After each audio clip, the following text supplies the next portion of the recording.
한 남성이 홀로 귀가하는 여성을 따라가다 닫히는 문을 급히 잡습니다. 문을 두드리고 휴대전화 불빛으로 도어락 비밀번호를 찾아내려 하기도 했죠. 지난 10월 16일 이른바 신림동 강간 미수 영상 속 30대 남성에게 법원은 주거 침입죄로 징역 1년을 선고했습니다.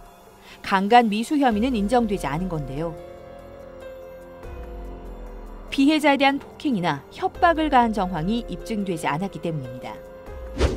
공백이 있는 거죠. 상습 스토커를 제재하는 법률이 있으면 처벌을 할 수도 있었겠죠. 스토킹이란 타인으로 하여금 공격을 당하거나 살해가 될 위협을 느끼게 할 정도로 남을 쫓아다니는 것을 말합니다. 현재 우리나라에서 스토킹 행위는 경범죄로 분류돼 8만 원의 범칙금을 부여하고 있습니다. 노상방뇨, 무전 취식과 비슷한 처벌 수위인데요. 하지만 스토킹은 강력범죄의 전조로 불릴 만큼 살인이나 납치 등으로 이어지는 경우가 많습니다. 작년 10월 발생한 등촌동 살인사건의 경우 전 남편이 4년간 스토킹을 일삼다 피해 여성을 살해했는데요. 지난 4월에 일어난 진주 아파트 방화 살인사건에서 숨진 여고생은 범인으로부터 스토킹을 당해왔다는 사실이 밝혀졌죠. 이러한 사건들로 인해 2차 범죄를 예방할 수 있는 스토킹 처벌법에 대한 요구가 뜨거운 상황인데요.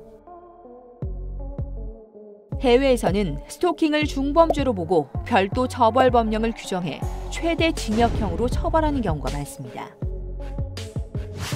우리나라 국회에 스토킹 관련 법안이 처음 발의된 것은 1999년입니다. 20대 국회에서는 지난 2016년 스토킹 처벌법이 발의됐지만 3년 넘게 계류 중이죠. 스토킹 통념이라는 게 있죠.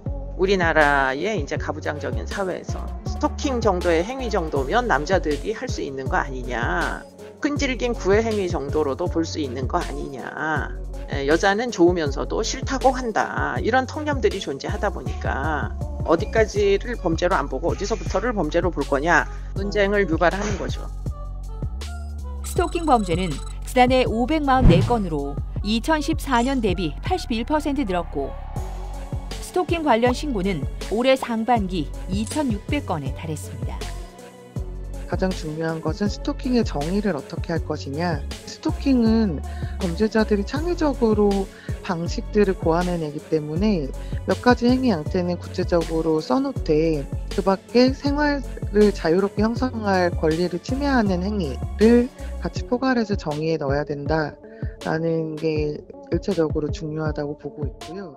스토킹 처벌법이 부재하면서 가해자를 처벌하는 것, 그리고 피해자 보호를 위해서 가해자를 피해자로부터 접근금지 명령을 할 수 있는 권한들이 명확한 규정이 없기 때문에 이 부분에서 저희가 현장을 조치할 때 애로사항을 겪고 있습니다.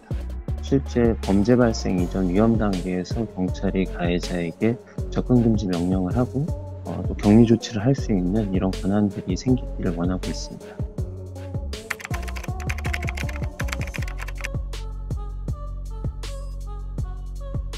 20년간 제자리 걸음이었던 스토킹 처벌법이 첫 발을 내디딜지 주목됩니다.